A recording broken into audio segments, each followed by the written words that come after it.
the new initiatives will become there's a the system where they can do the wealth management.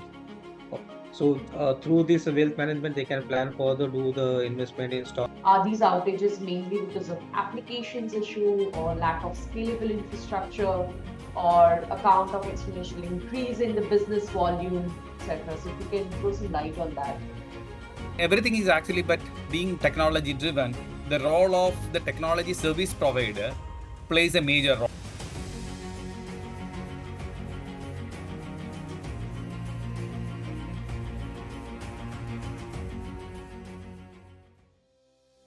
Hello, you're watching CIO News on our exclusive interview series with financial organizations of India on the topic of digital evolution of India's financial sector.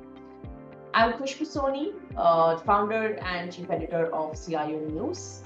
In my today's episode, I am extremely honored to have two industry veterans with me. We have Deepak Sakpal, Associate Vice President, Information Technology at Sushil Finance Consultant. And I also have Asish Karunakaran, the Vice President and Head ISO Fin Cloud from Tata Communications. Both needs no introduction, but I'm going to take a few seconds to do that. Deepak has about 22 plus years of experience in driving strategic and innovative technological transformation. Deepak has been excellent in aligning technology solutions with business objectives, optimizing the operational efficiency and managing the cybersecurity risk.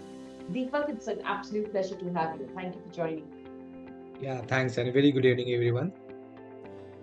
Fantastic. A quick introduction to Asish. He's been responsible for expanding the financial services offering across the globe for Tata Communications.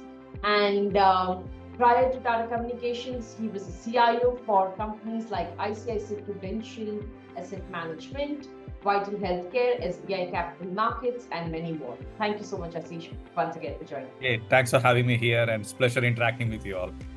If you can share insights from the capital market industry, what is the future scope of growth, and if you can elaborate on the rising importance of technology in the context of discount broking and other disruptive business models? Yeah, yes, definitely.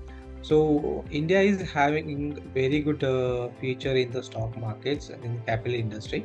And as per the digital initiatives, that brokers also are working on the digitalizations. Okay, and the idea behind that zero brokerage is about for the investment industry by this industry, and some or more investors become aware of the advantages on that.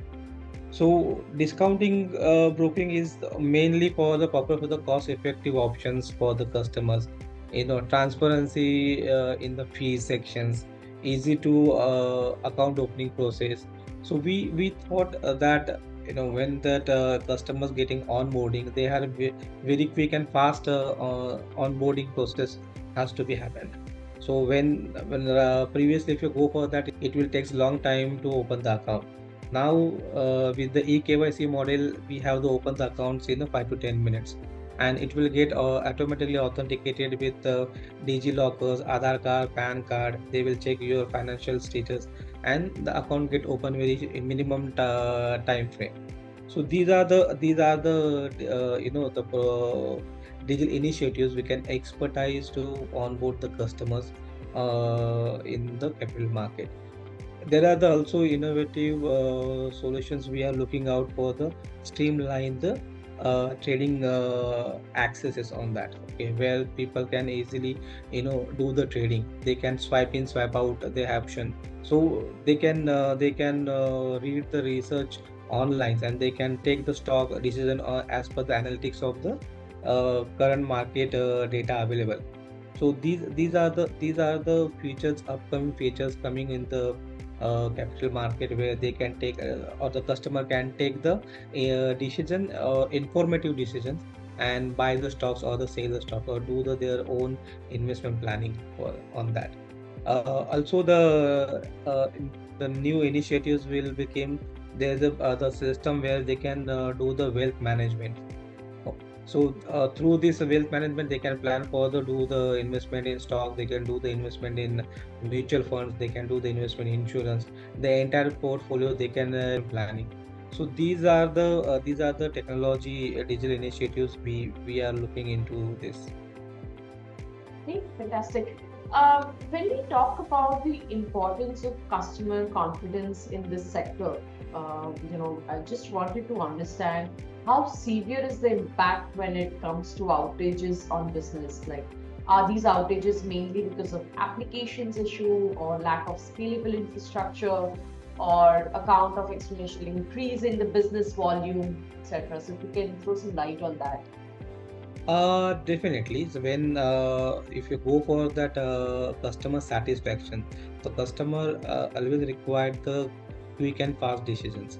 So there may be the applications are the pain area where we have to think on more, do the modernization applications. Okay, it might be the infrastructure also be the pain area where we can user will experience the slow performance. User will experience that not able to download the reports. User will experience that they cannot take the informative decision, they will not get the data on the real time. Okay, so these are the parameters where we need to work, or the capital market already working on that, they are doing the enhancement on the services. So there may be chances there are some legacy applications are there. So the capital market industry now booming, so they are working on the digitalization process. They might be go shifted on-prem to cloud. So that services will helping us to the customer getting the fastest access. So these are the few challenges definitely are there. Some of the companies are working on that. Some of the companies need to enhancing the services, and for with these services they can able to get the fastest access. Got it. Got it. Asish, when we talk about, owning the increased regulatory focus on CSPs and SEBI's latest mandates regarding the cloud adoption framework, how important is it for CSPs to share the responsibility with regulated entities? Hey, you're on mute. Hey, I'm sorry for that. Okay, Wow. thanks. Anyway, Deepak, so you brought in some of the important points over here. I'll take from what Deepak has stopped over there. So he has been talking about all kind of the digital adoption happening, the way the business is having the significant dependency on the technology. So traditionally, it was always been the technology was something like a support function. Now it is a kind of differentiator. It is coming, and that way the regulator also seeing that the role of technology is the critical factor for the entire business ecosystem. And that way the capital market, we can see that it is systemically important actually for the entire business ecosystem or the entire financial ecosystem point of view, because capital market that way plays a major role, and the capital market plus banking ecosystem is actually like the critical factor, critical contributor to the entire financial stability in the economy. So with that, when they come up with the kind of major kind of circulars and everything, typically like the regulators point of view, the regulated entities are somebody kind of they can cash hold of. But it's when everything is actually but being technology driven, the role of the technology service provider plays a major role. And if you look at actually like there are dozens of the financial services providers. But if you look at the major providers on the technology, that may be like less than a dozen actually. Like, so there are small players working here and there. So somebody who is a major player, specifically on the infrastructure side, we feel that actually we play a major role on providing that particular stability in the India financial services ecosystem. And that way we take this particular the regulators very seriously, and at the same time we also make sure that we align with what exactly like the regulators want to kind of intend to do, or the kind of their objective of making that stability in the ecosystem. So rather than we making the kind of our customers responsible for that, the way Tata Communication want to do is that we provide the stable ecosystem for the entire industry, and we share that particular responsibility with respect to providing that particular stable platform. So some of the products like what we kind of launched, for example, Financial Services Cloud, it is a community cloud exclusively for the financial services industry. And there are security services we kind of provide the entire ecosystem, which provide that particular environment, which is actually like secure for the entire computer infrastructure point of view. And kind of other supplementary services provide for the customers who can actually like make sure that their entire ecosystem runs in that particular environment. So for CSP point of view, I feel that it is a shared responsibility. We Tata Communication, we take that particular thing, because the ecosystem we provide is where the customers are actually like using it, and we cannot stay away from that particular responsibility on that. So that's from my side. Understood. Great. Thanks for sharing that, Deepak. How critical is the worry of bill shocks to technology budget, and how are capital markets participants making responsible cloud choices? Yeah. So yeah, definitely. So we definitely worry about, because we are in a discounting broking. We are doing a business with a channel partner. So we have the profit sharing models on that. So what happened, when we are doing any implementations, or we are taking the informed decisions on to enhancements or technology upgradation, definitely we have to look into the budget. Okay. But apart from that, how we can meet the compliance thing, that is a more importance. Okay. So when we're doing this, the key factor is that what is the solution we are going to implement, are this is the compliant with the regulatory, and how it will get benefited to company and the customer. That is the three major pillars we are looking into that when we are taking the technology adoption, or the sizing that solution. And some of the time that cost will be, that recurring cost will came, so that hit up to the budget, and then we have to control on that. But billing, the shocking billing is where we can might we go with such kind of services where, for example, the cloud. Okay, so when we are taking the decision for to shift the workload from the on-prem to cloud, so only the lift and shift is not the good option for the cloud. The cloud is very good where we have to do the containerization kind of the workload, where we have to give the service to the customer, they will easily access for that. But what happened, that cloud having the very good infrastructure on the base of the security of the platform.